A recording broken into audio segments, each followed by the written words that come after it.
I was asked to talk to you about Christ Episcopal Church in Fairfield. I am Paul Goldman, rector of Christ Church since around June. I was a seminarian in 2018 and ordained a priest at Christ Church in December 2019. I am part of the first graduating class of the Alabama Integrative Ministry School, or AIMS, designed to locally train priests and deacons. Where were our classes? My first 2-year classes were held at St. Mary's on the Highlands in Birmingham. My last year at the former St. John's School for the Deaf.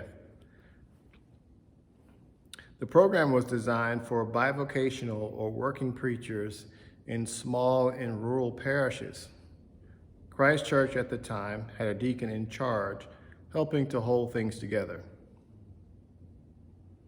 I was used to small churches and had attended St. Mark's in Birmingham since 1996.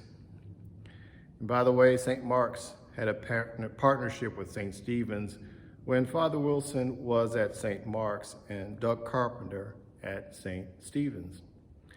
I remember being at St. Stephen's during Easter and him being excited about the dogwood trees blooming and could be seen through the windows and how beautiful they were.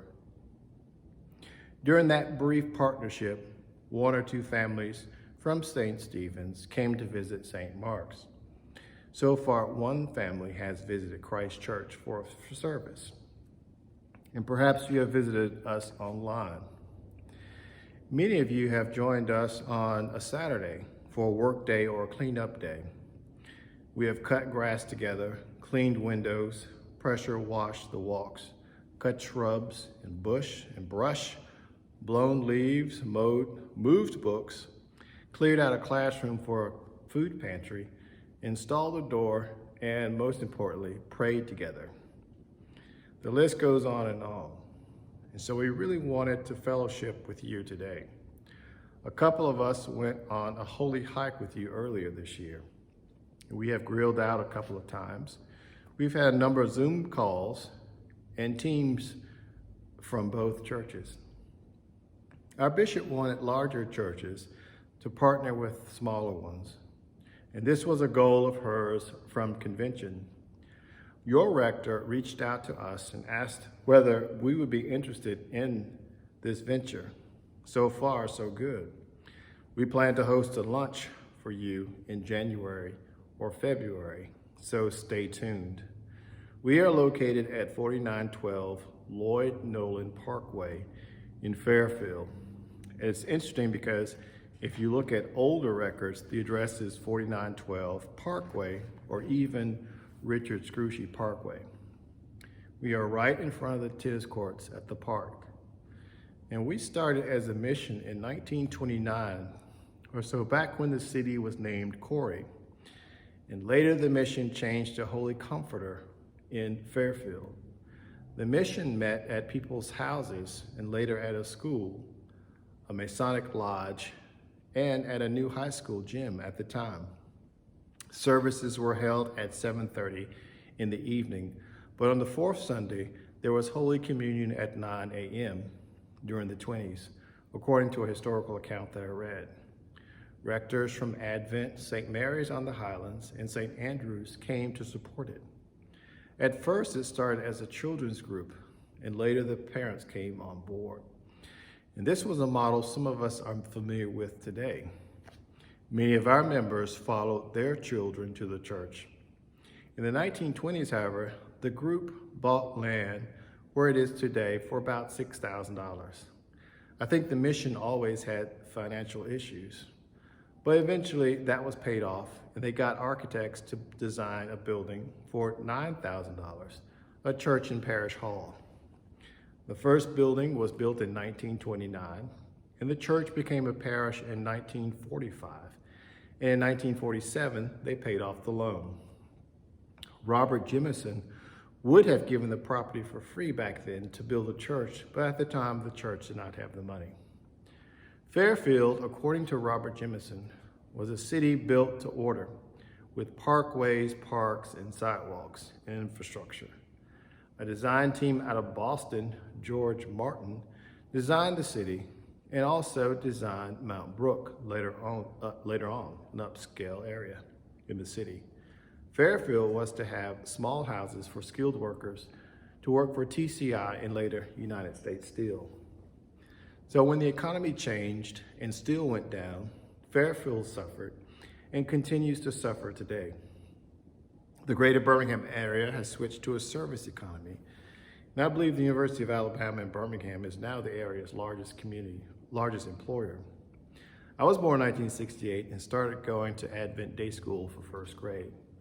A neighbor of ours used to carpool with us to nursery school. Both of our mothers were teachers. And so she told my mother about this school. My mother taught at Lawson State Community College and often spoke of a tight-knit group, very cliquish, called the Fairfield crowd. They were the in crowd and helped one another, like a family. She was from Jackson, Tennessee, and not part of this Fairfield crowd. But growing up, I heard about this Fairfield crowd. My father would speak of the steel plant. He was born in 1930 and straight out of the country and came to Birmingham to work. He said they lined up the men at the plant before they hired them.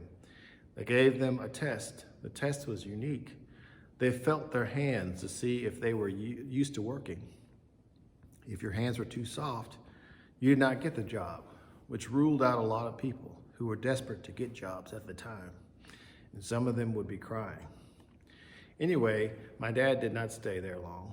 Too much fire, he said, and went on, as he would say, with the telephone company. Someone gave me an interesting article. The year was 1979, and a black lady from Chicago came to Christ Church. Many of the members were shocked, but tried to be nice. Gil Green was the rector from Florida at the time. He lived in the neighborhood himself. The neighborhood was about 60% black. He somehow encouraged 10 families or so from over the mountain to come to Fairfield, and they did. He challenged them. They met the challenge. As the neighborhood changed, many members left. A young Jim Pinto from New York became the assistant rector, and he also lived in the neighborhood with this young family. He trained a diverse evangelism team to knock on doors. Well, they were successful. They were afraid that the church had become like a club and did not reflect the community. Christ Church today reflects the community. We are small, about 78 members.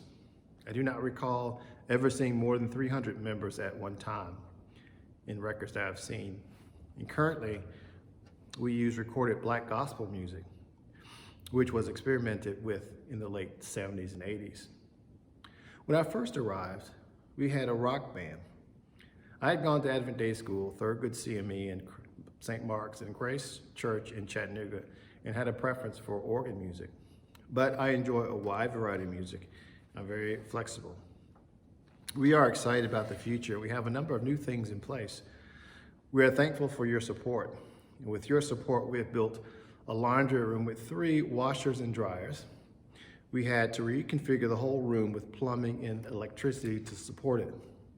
And that will start in January. The cost was about $10,000 plus $4,000 for the washers and dryers. In the office, the floor was falling in against the wall. And it would cost $15,000 to repair. The mildew remediation cost $10,000. And we installed a sump pump and added VCT tile in the front area, in my office, in front of the stairs by the new laundry room. In addition, we had a fire in 2016. A contractor walked off the job, and we had to get another one last year. And we have repaired the structure, the floor, the walls, the doors, upgraded electrical work, added fire alarm system, fire suppression system, lighting, emergency lighting, plumbing, demolition, plus a new kitchen, fire door, and stoop. We feel blessed and poised to do more to share Christ's kingdom in the community with the food pantry, which has 13 refrigerators from Metro West Food Pantry. and work by one of your members from St. Stephen's. Again, thank you, St. Stephen's, for your ministry and your support. Amen.